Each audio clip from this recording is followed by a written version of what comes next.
Sonic Prime Season 3 Episode 1 has just released on Netflix After School's YouTube channel, and wow, it is something. Now, there's always been some sort of speculation and thinking that Season 3 is going to be the best season of Sonic Prime by far. It's their last chance to finally wrap up this story and put a close on Sonic Prime, whilst also making it canon. But this episode is so damn good. It's shorter than all the other first episodes, where they're usually like 40-30 minutes. This one was only about 20 minutes. So much happened in it, it's insane. Now, if you're watching this video, you've probably watched the episode, and if you haven't, go watch the episode and then come back. Because I'm about to get into the episode and talk about what we've seen, dissect some sort of stuff, and I'm pretty sure you'd like to see that after seeing the episode, not before. First one, Shadow the Hedgehog, so damn cool in this show. I'll never get over how good Sonic Prime did Shadow. He is like the best Shadow we have seen in years. Sonic, on the other hand, I'm not gonna lie, kind of annoyed me a little bit. No, I don't hate him. I don't hate Sonic in this show. He's still cool, but like, he needs to learn his lesson. Nine has ran away into a different Shadowverse where he's going to take the Paradox Prism and make his own world. And Sonic thinks he can change his mind. Like, Sonic is convinced that if he just goes up to Nine and goes,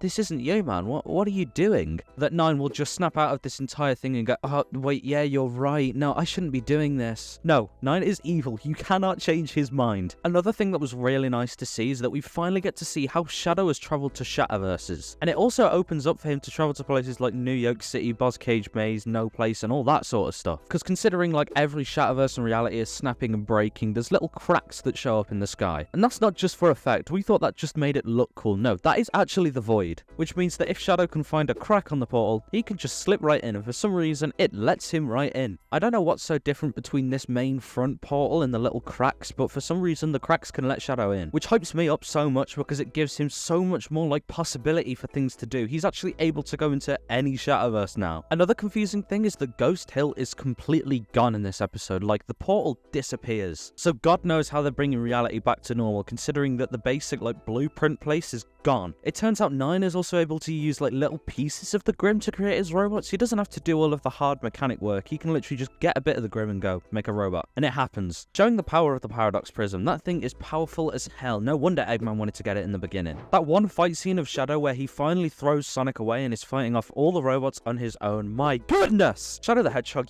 he's just too damn cool, man. He's just... Although the end of the episode, always in Sonic Prime classic fashion, leaves us on a cliffhanger as Shadow is chucked into some sort of like cliff hole. And whilst I've seen people going, oh, this is over, they've kicked out Shadow for the rest of the season, Shadow's not going to be here anymore, it's the end for Shadow. I don't think that's the case whatsoever. They do not show what happens to Shadow when he falls down that hole. He falls and he's gone, is what they want us to think. They haven't actually shown him like falling. We don't know how far down that thing goes. He easily could have caught himself. He's got air shoes. He was flying around the Grim. It's Shadow the Hedgehog. He will find a way out of that little cliff hole, I'm sure of it. Besides, the clip of Shadow carrying Sonic hasn't even happened yet, so he will get out at some point. This also confirms in this image where Sonic is kind of grey that Nine has managed to successfully take Sonic's energy out of him. That's got to be the main reason why he looks so grey and defeated, because he's got no energy. So who knows what Nine is doing with that energy and that power, as he said that once he gets the power from Sonic, he's pretty much unstoppable. So it looks like we're just going to have to wait and see until the 11th of January to finally get a conclusion on Sonic Prime and see what happens. I'm really hyped, but at the same time, I'm really upset because I have loved the hype building up for this show and waiting for every episode and theorizing with all of you. And I'll do as many more Sonic Prime videos as I can before the show has come out and after the show has come out, because I love this show and I love hearing all your thoughts, and it's great. So thank you for watching. Like, subscribe, as I'm the best Sonic Prime news source and like YouTuber thing there is. Proven fact, by the way. And I'll see you in a bit. Good.